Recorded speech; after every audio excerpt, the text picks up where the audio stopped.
आज हम भूत भावन भगवान के इस वांगमय विग्रह स्वरूप शिव महापुराण का दर्शन करेंगे। ध्यान से भगवान शिव को मानसिक रूप से प्रणाम करके बैठ जाइए और यह कथा भगवान शिव को समर्पित करते हुए आज की कथा शिव महापुराण के विश्वेश्वर संहिता। ऋषि बोले, उत्तम व्रत का पालन करने वाले सूत जी, शिवलिंग की पूजा कैसे करनी चाहिए, कृपया हमें बताइए। सूत जी ने कहा, ब्राह्मणों, सभी कामनाओं को पूर्ण करने वाले शिव का जो शिव स्वरूप लिंग है, मैं तुम्हें उसका वर्णन कर रहा हूँ, ध्यान से सुनना। सूक्ष्म लिंग निष्कल होता है, स्थूल लिंग सकल होता है और पंचा अक्षर मंत्र को स्थूल लिंग कहते हैं। दोनों ही लिंग साक्षात मोक्ष देने वाला होता है। प्राकृत और पुरुष लिंग के रूपों के बारे में एकमात्र भगवान शिव ही जानते हैं और कोई नहीं जानता है। पृथ्वी पर 5 लिंग हैं जिसका विवरण मैं तुम्हें सुनाता हूँ। पहला स्वयंभू शिवलिंग, दूसरा विंदु लिंग, तीसरा प्रतिष्ठित लिंग और चौथा चरलिंग और 5वां गुरु लिंग है। देव ऋषियों की तपस्या से संतुष्ट हो उन्हें उनके समीप प्रकट होने के लिए पृथ्वी के अंतर्गत बीज रूप में व्याप्त हुए भगवान शिव वृक्षों के अंकुर की भांति भूमि को भेद कर नादलिंग के रूप में व्यक्त हो जाते हैं। स्वयं प्रकट होने के कारण इनका नाम स्वयं भूलिंग है। इनकी आराधना करने से ज्ञान की वृद्धि होती है। सोने, चांदी, भूमि और वेदी पर या हाथ पर प्रणव मंत्र लिखकर भगवान शिव की प्रतिष्ठा और आवाहन करें। 16 उपचारों से भगवान शिव की पूजा अभिषेक करें। ऐसा करने से साधक को ऐश्वर्य की प्राप्ति होती है। देवताओं और ऋषियों ने आत्मसिद्धि के लिए पौरुष लिंग की स्थापना मंत्रों के उच्चारण द्वारा की। यही प्रतिष्ठित लिंग कहलाता है। किसी ब्राह्मण और राजा द्वारा मंत्र पूर्वक स्थापित किया गया लिंग भी प्रतिष्ठित लिंग कहलाता है, किंतु वह प्राकृतिक लिंग है। शक्तिशाली और नित्य होने वाला पौरुष लिंग तथा दुर्बल और अनित्य होने वाला प्राकृतिक लिंग कहलाता है। लिंग नाभि, जीभ, हृदय और मस्तक में विराजमान आध्यात्मिक लिंग को चरलिंग कहते हैं। पर्वत को पौरुष लिंग और भूतल को विद्वान प्राकृत लिंग मानते हैं। पौरुष लिंग समस्त ऐश्वर्य को प्रदान करने वाला है। प्राकृत लिंग धन प्रदान करने वाला है और चरलिंग में सर्वप्रथम रसलिंग ब्राह्मणों को अभिष्ट वस्तु प्रदान करने वाला है।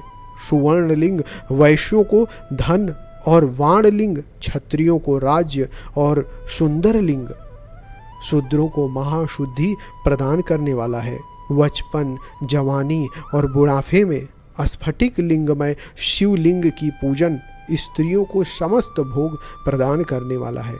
समस्त पूजा कर्म गुरु के सहयोग से गुरु के सन्निधि में करें। इष्ट देव का अभिषेक करने के पश्चात अगहनी चावल की बनी खीर और नैवेद्य भगवान शिव को अर्पण करें। निवृत्त मनुष्य को सूक्ष्म लिंग का पूजन विभूति के द्वारा करना चाहिए। विभूति लोका अग्नि जनित, वेदा अग्नि जनित और शिवा अग्नि जनित 3 प्रकार की होती है। लोका अग्नि जनित अर्थात लौकिक भस्म को शुद्धि के लिए रखें। मिट्टी, लकड़ी और लोहे के पात्रों की, धान्य, तिल और वस्त्र आदि की भस्म से शुद्धि होती है। वेदों से जनित भस्म जो है वैदिक कर्मों के अंत में धारण करना चाहिए।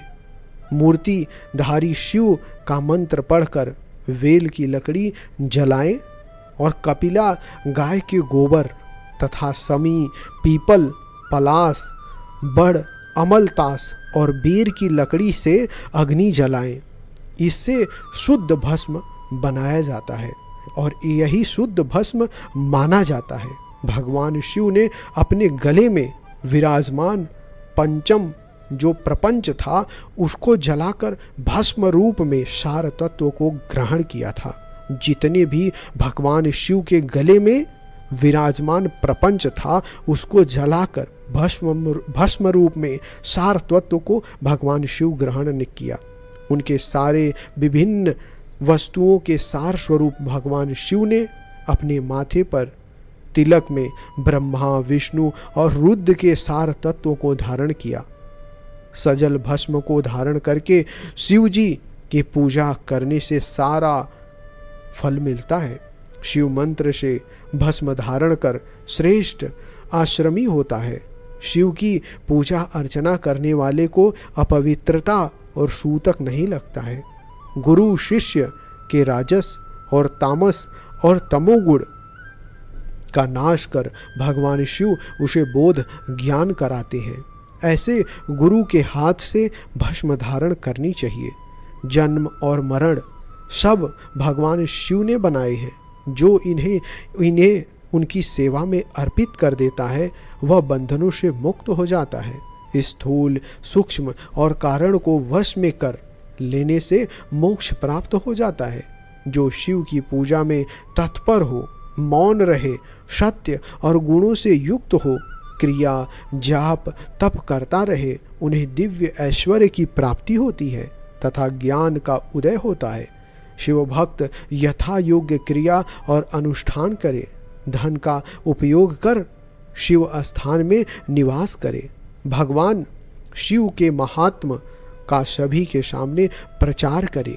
शिव मंत्र से शिव मंत्र के रहस्य को उनके अलावा कोई नहीं जानता, इसलिए शिवलिंग का नित्य पूजन करे। यह जो है कथा बहुत ही दिव्य है। अब 18वां अध्याय संपन्न। 19वां अध्याय पूजा का